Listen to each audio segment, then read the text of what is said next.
Welcome to the Payment Shed podcast, live at MPE Berlin 2026. We are joined for a conversation this afternoon with Gideon Fourie, General Manager Europe at Token. Gideon, thank you for joining us on the podcast today. Grant, thanks. It's great to be here. Having a good time at MPE so far? Yes, as I mentioned, I'm already losing my voice, which is probably a perfect time to come and do a podcast with us then. Exactly. Now, we wanted to talk today a little bit about the wonderful world of open banking, where we're at the moment. Can you tell me around kind of the European landscape at the moment? We've got EPI, we've got Wero, there's a lot of change going on at the moment in the EU landscape. Why are we kind of at this melting pot at the moment in Europe? I think Europe's at a tipping point at the moment with regard to payments. So you have a number of factors that are playing a really important role in shaping payments. And I'll start with A2A payments, with open banking. Open banking is slowly maturing in Europe. I would say the last couple of years have been very much about setting up the infrastructure. The focus now is on adoption by consumers and adoption by merchants. So that's one factor. At the same time, there are two key themes in Europe at the moment. I'd say both around, let's call it the term sovereignty. They're both in position of sovereignty. You've got the emergence of the digital euro, and you've got the launch of Wero through the EPI company. And the last 3 years feel like they've kind of jumped open banking forward immensely in terms of, it's not the new thing anymore, right? It's been around for many years, but I just feel like in the last 2 or 3 years in particular, there's been a huge leap forward with VRPs, like you say, with business sovereignty play that's going on.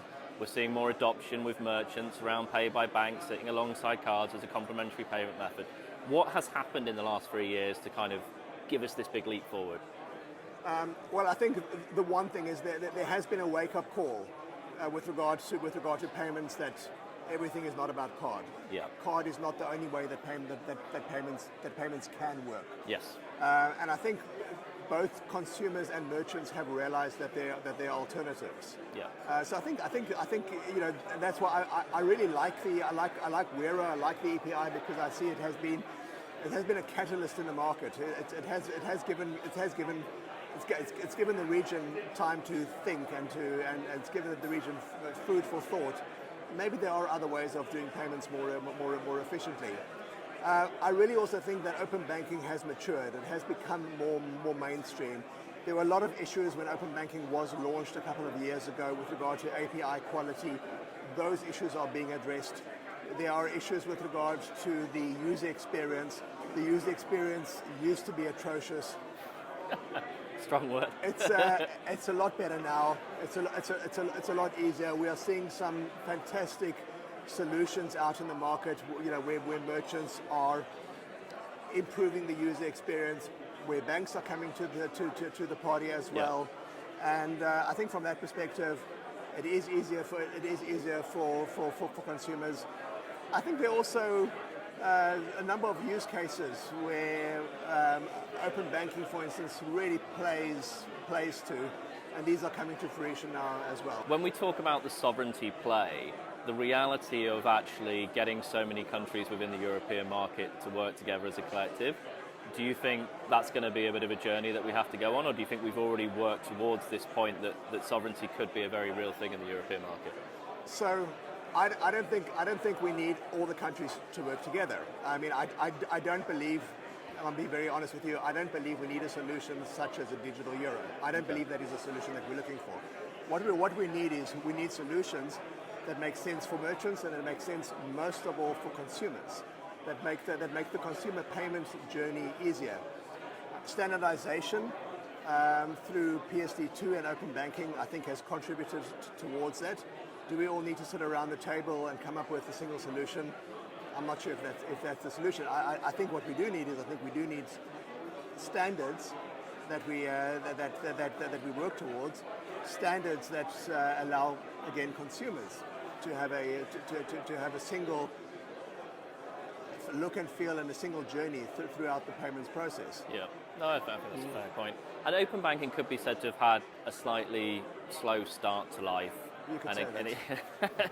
But the acceleration point now and this kind of jump forward that we talked about previously in the conversation, Do we feel like the market pressure is growing around open banking, and that's why there's kind of this big push happening with things again like VRPs, you know? I think it's, when I say market push, I think there's more market demand. Okay. I always go back to merchants, because I think merchants themselves, and here we are at merchants payment ecosystem, merchants themselves are realizing that there are other alternatives. Merchants have got demand. Merchants have got demands for instant payment. They don't want to. They don't want to wait to settle. Yeah. Merchants would like to pay less. Merchants would like more secure payment solutions, and I think those factors have driven the demand for open banking, at least from a merchant side. And if you take that merchant side and put it alongside a consumer side, that comes to my next question I wanted to ask you, which was wallets specifically, Yes.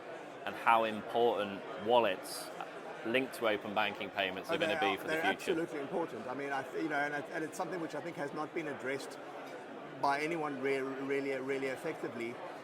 But putting open banking capabilities within a wallet will also increase the uptake.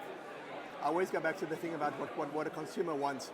But I tell you honestly, what a consumer doesn't care about payments. I think it's something where we as payment nerds get totally stuck in this, that people care about payments other than us. Yeah. No one does. We obsess over it, don't we? We're totally obsessed over it. The consumer would like to pay for goods. He doesn't care what rails it runs after, as long as it's secure, it's instant, and it's easy. And I think that's where. That's why I think it's not if and I look at A2A payments or open banking payments, if we address those three issues and we make the payment. But how close are we to a universal wallet? I don't think we are to a universal wallet. I think what's interesting in a European perspective is the European ID that is going to be the European digital ID. There is a huge opportunity for let's call it for a vehicle. Yeah. And I think that could be a great opportunity for open banking. It could also be a great opportunity for payments generally. But I think once the European digital ID becomes ubiquitous, the consumer again wouldn't care. Doesn't care what rails anything is happening on in the background. And variable recurring payments, or VRPs, are invariably a big follow-on to this when you think about recurring card payments and direct debit. If we take the UK market example there, VRPs again are looking like they're finally at the precipice of getting towards a mainstream solution. How important is that for open banking? Very. So variable recurring payments is probably one of the most important milestones in the rollout of open banking. It's probably one of the most important things we will see in the next year, I believe. What I find very interesting is that the topic of variable recurring payments is in fact driven by the banks. There are premium APIs in the market. Again, we ourselves have joined in Germany Jira API. Jira API is going to be pushing variable recurring payments because this is where the banks see a need. This is where the banks are definitely behind the product. There's a demand for it. What I like about this in the case of variable recurring payments, it's not going against your traditional card schemes. It's up against another archaic payments mechanism, which is called direct debit. And it's saying, let's take direct debit, which is always something which has been in the control of the merchants, and take that control and put it in the hands of the consumer. Yeah. And make the consumer's life easier. Take out the forms and having to go through massive exercises each time you want to change your banking details. Faster journeys, easier sign-up processes, all that sort of good stuff. All of that. And we're obviously at MPE, so it'd be remiss of us not to talk about why this is such an important event for Token every year. Why do you guys come here, and is it that accessibility to merchants? Is that one of the big appeals for you guys? From a Token perspective, it's good to hear what merchants are saying. Our Token model is not a direct-to-merchant model. We work with PSPs. So for us, it's important for us engaging with PSPs, engaging with our clients, engaging with our prospects. But it's also critical to actually hear what merchants are saying and what's important for merchants in the payment process. And what they're saying is shaping then your discussions with the PSPs off the back of it. So we have a final segment. We ask all of our guests at the end of every interview that we have a segment called the Shelf of Shame, where we ask you to nominate something from payments or fintech, a payments ick, if you will, that you could banish forever. What would you nominate? The complexity. I would say the complexity. Let's stop being such nerds about it. Simplify it. Yeah. The consumer doesn't care. I think that's a great call out. Well, thanks for joining us on the Payment Shed today, and enjoy the rest of your event, Gideon. Thank you very much, Grant.